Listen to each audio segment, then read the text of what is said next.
자, 오늘은 2단원의 첫 번째 읽기의 생활화에 대해서 배워보도록 할게요. 이 단원에서는 읽기, 책 읽는 것, 글을 읽는 것의 가치와 중요성을 깨닫고 읽기를 생활화하는 태도를 지니면서 도서관에서 책 한 권 빌려서 끝까지 읽고 통합적인 활동을 할 수 있는 게 목표입니다. 읽기는 어떤 가치가 있는가 하면 지식과 정보를 얻는 기본 수단이 되면서 그다음에 삶의 지혜를 얻는 데 도움이 돼요. 바람직한 정서와 올바른 가치관을 형성하는 데 도움이 되고 인간 사회 문화에 대한 이해의 폭을 넓히는 데 도움이 됩니다. 앞세대의 지식과 지혜를 전해받고 후대의 문화를 전승함으로써 인류의 발전에 기여할 수 있습니다.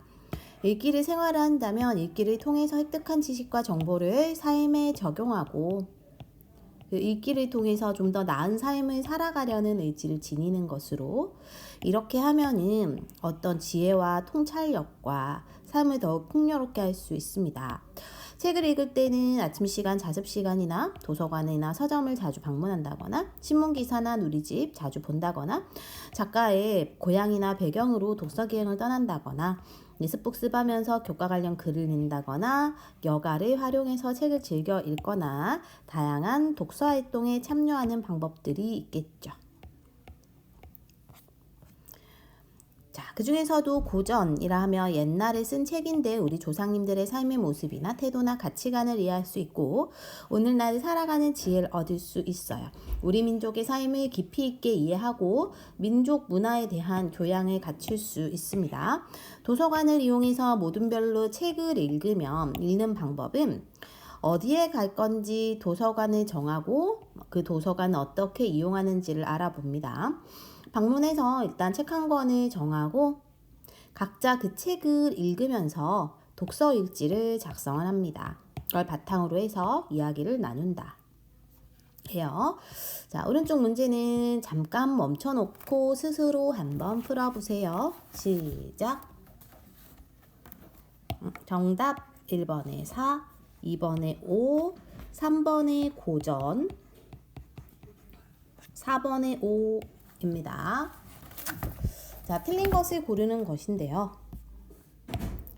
시공간의 한계를 넘어 직접 체험하는 게 아니지 우리가 책은요 간접 경험이라고 하잖아요. 내가 느끼지 못하고 내가 경험하지 못했던 것을 책을 통해서 간접적으로 느낄 수 있는 것이죠. 그 다음 생활화하는 방법으로 틀린 것이에요. 생활화하는 것은 교과 학습과 관련된 그러니까 뭐 영어책, 수학책만 읽으면은 이건 생활화하는 것과는 거리가 있죠. 다양한 분야의 책을 읽는 게 좋겠지. 이건 그냥 고전 그대로 하고요. 틀린 것은 책의 전문이라는 거는 모든 내용을 말하거든. 근데 모든 내용을 독서일지에 다 쓸 필요도 없고 쓰는 것도 아니죠. 답은 5번입니다. 그래서 오른쪽으로 가서 내 일생의 맛있는 책 일생의 보약이라는 글이에요. 갈래는 수필로서 수필은 각자가 이제 작가가 개인적으로 느낀 바, 뭐 깨달은 바, 아니면 자기 생각을 쓰는 글을 말해요. 이 글에서는 도서관에서 책을 읽은 자신의 경험을 쓰고 있고 특징으로는 제목에 비유적 표현을 써서 읽기의 가치를 효과적으로 드러내고 있습니다. 중학교 때 도서관에서의 읽기 경험을 떠올려서 회상한다는 건 떠올리는 거거든. 회상에서 읽기의 가치와 중요성을 강조하고 있고요. 독서 경험이 글쓴이의 삶에 미친 영향을 제시하고 있습니다. 무협지와 고전을 읽었던 경험을 비교함으로써 고전 읽기의 가치를 강조하고 있어요. 그러니까 자기의 경험이 담겨 있으니까 체험적이며 자기 얘기니까 고백적이며 회상적 하면은 옛날 일을 떠올리다 이런 뜻이에요. 그죠? 이런 것을 담고 있다. 핵심 포인트들은 그러니까 제목에 담긴 의미와 자기의 경험, 나타난 가치 이걸 바탕으로 글을 읽으면 좋다라는 겁니다. 자, 시작할게요. 첫 번째 다문단 사방이 산으로 둘러싸인 곳에서 본인이 태어났대요. 이건 글쓴이의 고향을 말하는데 이 글쓴이의 고향이 경북 상주예요. 경북 상주가 산이 많다고 합니다. 그치? 태어나서 아침에 눈을 떠서 저녁에 감을 때까지 늘 산을 보아야 하는 곳에서 중학교 1학년까지를 보내고 2학년 봄 서울의 남쪽 관악산이 올려다 보이는 중학교로 전학을 했어요. 아하, 자기가 중1, 그러니까 태어날 때부터 중2 때까지의 모든 경험을 요약해서 제시하고 있어요. 그치? 그래서 출생부터 중2까지의 경험을 요약하여 제시하고 있다. 담임 선생님은 미술 선생님이셨는데 특별활동으로 산악반을 맡고 계시기도 했다. 매주 화요일 6교시 일주일에 단 1시간 활동하는 그 특별한 활동은 내 취향과는 아무런 상관없이 시간 내내 학교 사이를 뛰어 오가는 산악반으로 정해졌다. 자기의 경험과 상관없이 자기의 관심사와 상관없이 자기는 어디에 들어가게 됐다? 산악반. 산악반에서 뭘 한다고? 시간 내내 학교 사이를 뛰어서 오가는 일을 한대. 자, 그러면 글쓴이 상황은요. 중학교 2학년 봄에 서울의 중학교로 전학을 했고 자신의 취향과는 상관없이 담임이 맡고 있던 산악반 활동을 하게 되죠.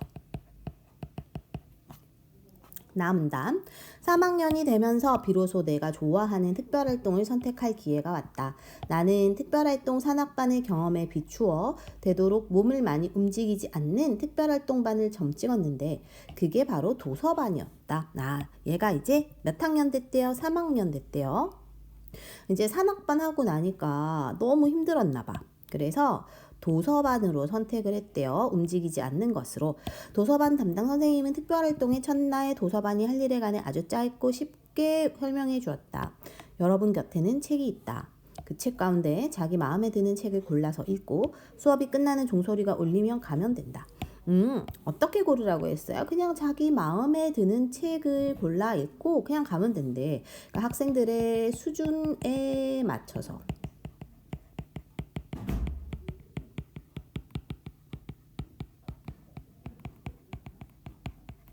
그런 책을 자유롭게 고르게 했어요. 그리고 선생님 본인이 마음에 드는 책을 골라서 자리를 잡고 읽는 것으로 시범을 보여주셨다. 일단은 시범을 먼저 보여주셨다. 그치? 이런 거 우리가 소위선 수범한다고 하죠. 나는 책을 고르러 가는 아이들의 뒤를 따라가서 한자로 제목이 쓰여 있어서 아이들이 거의 손을 대지 않는 책 가운데 하나를 꺼내 들었다. 뭔가 어려워 보이는 거를 꺼냈대요. 그치? 자, 오른쪽은 너희가 나중에 이거 본문 학습 끝나고 풀어보세요. 뒤로 갈게요. 다음 문단. 그 책은 한국 고전문학 전집 같은 묵직한 제목 아래 편집된 수십 권의 시리즈 가운데 한 권이었다. 반드시 읽어야 한다는 것을 강조하는 고전 대부분이 그렇듯 책 표지는 사람의 손에 거의 거치지 않아서 깨끗했다. 깨끗했다라는 거는 아무도 잘 읽지 않는 거지. 지은이는 박지원, 내가 처음으로 펴든 제목은 허생전이라는 책을 읽었나 봐요. 이제 고전을 읽은 거야, 그치? 나이가 2자리 숫자가 되면서 무협지에 빠지기 시작해서 전학 오기 전 국내 출간된 대부분의 무협지를 읽었다고 생각하고 있던 내게 한문 문장을 번역한 예스러운 문체는 별 거부감이 없었다. 원래 자기가 그러면 도서 경험이 있었네요. 도서부에 들어가기 전에도 이미 도서반 이전에 독서 경험이 있다. 그치? 그래서 내용도 익숙했나 봐요. 허생이란 인물이 깊고 고요한 곳에 숨어 있으면서 실력을 쌓은 뒤에 일단 세상에 나갈 일이 생기자 한바탕 멋지게 세상을 뒤흔들어 놓고는 다시 제자리로 돌아온다. 이게 지금 뭐 하는 거야? 지금 여기서부터 여기까지는 다 내용 얘기하는 거죠. 요까지가 그지? 그러니까 지금 소설에 대한 내용을 간략하게 얘기를 하고 있고요. 그래서 이 소설의 무협지와 소설의 공통점을 얘기하고 있는데 박지원 소설의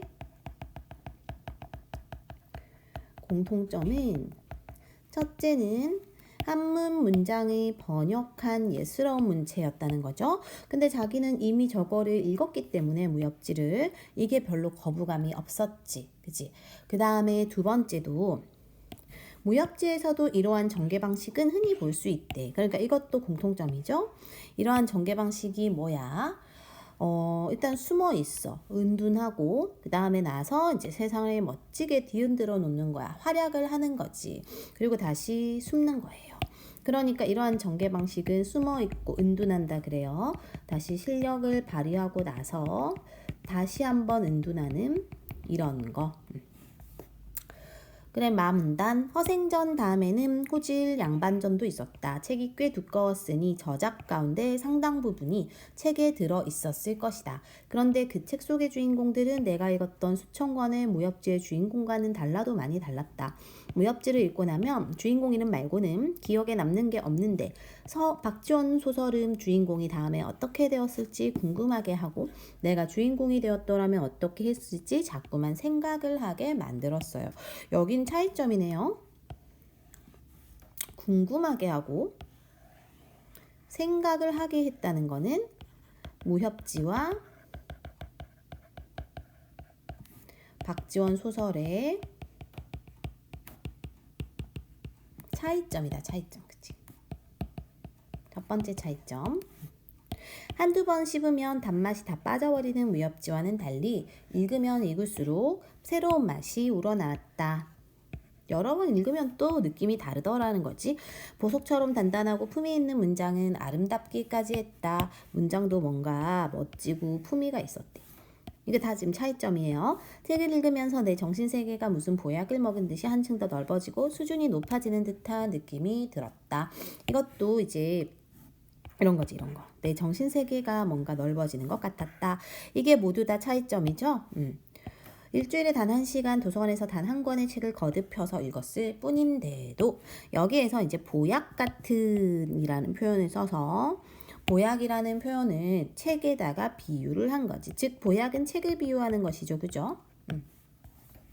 자, 표를 한번 채워보자. 박지원 소설과 무협지의 차이점이야. 무협지와 박지원 소설의 공통점은요. 둘 다 한문 문장을 번역한 예스러운 문체이고 그 다음에 내용이 흐름이 비슷했다는 거지. 주인공이 이제 숨어 있다가 실력을 쌓아서 드러내서 다시 숨는 거. 차이점은 일단 무협지는 별로 기억이 나지 않고 한두 번 읽으면 재미가 없는데 박지원 소설은 내용이 궁금해지고 주인공 깊이 생각하게 만들고 읽을수록 재미가 있고 그 다음에 또 문장이 굉장히 품이 있고 아름답게 쓰여져 있고 정신세가 넓어지고 이런 식으로 우리의 정신을 건강하게 만들어주기 때문에 책을 보약에 비유하고 있다라고 알게 되겠습니다. 그죠? 옆에 또 풀어보시고 넘어갈게요. 바문단 중학교 3학년 1학기 특별활동 시간에 나는 몇백 년 전 글을 쓴 사람의 숨결이 글을 다리로 하여 건너와 느껴지는 경험을 처음 해보았다. 자 보세요. 몇백 년 전 글을 쓴 사람의 숨결이라고 하면 그 작가가 지금 누구였어? 박지원이죠. 작가 박지원의 정신이나 가치관이나 생각하는 거 이런 거 있지. 이런 것들이 글을 다리로 글이라는 것을 매개라는 걸 연결해 준다는 것이거든. 그래서 글이라는 것을 매개로 해서 건너와서 누구한테? 나한테 건너와서 느껴지는 경험. 그런 경험이 어쨌든 시간과 공간을 초월해서 느끼는 경험이죠. 이런 경험들을 통해서 간접 경험이죠. 무엇보다 중요한 것은 그것이 무척 재밌었다는 것이다. 읽으면 내 피와 살이 되는 고전, 맛있는 고전, 내가 재미를 들인 최초의 고전이 우리의 조상이 쓴 것이라는 데서 나오는 뿌듯함까지 맛볼 수 있었다. 그럼 자기가 지금 처음으로 읽은 고전이 얘네가 지금 뭐야? 박지원의 소설이지, 그치? 그래서 박지원의 소설을 읽고 나서 느낀 점은 일단 재밌었다. 느낀 점이에요. 뿌듯했다. 인 거지. 재밌고 뿌듯했다는 감정을 느꼈습니다. 마지막 다 왔어요. 이제 거의 2개 남았어요. 3학년 2학기가 되었을 때 특별활동 시간은 없어졌다. 내가 1학기에 특별활동 시간에 읽은 것은 박지원의 책이 전부였다. 하지만 내가 지금 소설을 쓰고 있는 것은 바로 그 책 때문이라고 생각해. 그럼 뭐예요? 이 책에 영향을 받아서 자기가 소설가가 됐다는 거잖아. 그죠? 그러면 이 읽기 경험이 자신의 인생에 미친 영향이 바로 뭐다? 소설가가 되는데 결정적인 역할을 했다라는 거죠. 이건 여기서 필기 안 하고 대체해서 넘어갈게요. 특별하지 않은 특별활동 시간에 읽은 아주 특별한 그 책이 내 일생을 바꿨어요. 중학교 3학년 때 읽기 경험의 의미는 고전을 쓴 작가의 교감을 통해서 그 작가의 가치관, 정신, 사상을 느낄 수 있었고 시공간이 초월한 만남인 작품에 나타난 조상들의 삶의 모습을 간접적으로 경험할 수 있죠. 마지막이에요. 누구에게나 그런 일이 일어날 수 있다. 모르고 지나갈 수도 있다. 어떤 책이 계기로 인간의 지극한 정신문화, 그 높고 그윽한 세계에 닿고 그 일원이 되는 것은 겪어보지 못한 사람은 알 수 없는 행복을 안겨준대요. 다시 뭐라고? 어떤 책을 계기로 인간의 지극한 정신문화, 그 높고 그윽한 세계에 닿고 그 일원이 되는 것은 겪어보지 못한 사람은 알 수 없는 행복감을 준대요. 그러면 이거 지금 중요성을 얘기하고 있는데 첫 번째 중요성은 뭐냐면 뭘 알 수 있냐면 행복을 느껴줄 수 있어. 행복을 안겨주는 거죠. 그래서 인간의 지극한 정신문화에 닿아서 이 행복이 오는 거지. 그치? 이 세상에 인간으로 나서 인간으로 살면서 인간다운 삶을 살고 드높은 가치를 추구하는 길을 책이 보여준다. 책이 뭘 보여준대요? 이런 걸 추구하는 길. 어떤 길? 인간다운 삶을 살고 드높은 가치를 추구하는 일. 인간다운 삶을 살고 드높은 가치를 추구하는 거를 책이 보여준대. 책은 지구상에서 인간이라는 종만이 알고 있는 진정한 인간으로 나가는 통로래요. 진정한 인간으로 나가는 통로도 책의 가치에 대한 얘기죠. 그죠? 그래서 사람들은 말한지도 모른다. 책 속에 길이 있다고 라는 식으로 사람들의 말, 즉 이거 유명한 말이거든. 명언이라 해요. 이 명언을 인용했어. 인용이라는 거는 글에 붙여 썼다라는 거거든. 이걸 통해서 책의 가치와 중요성을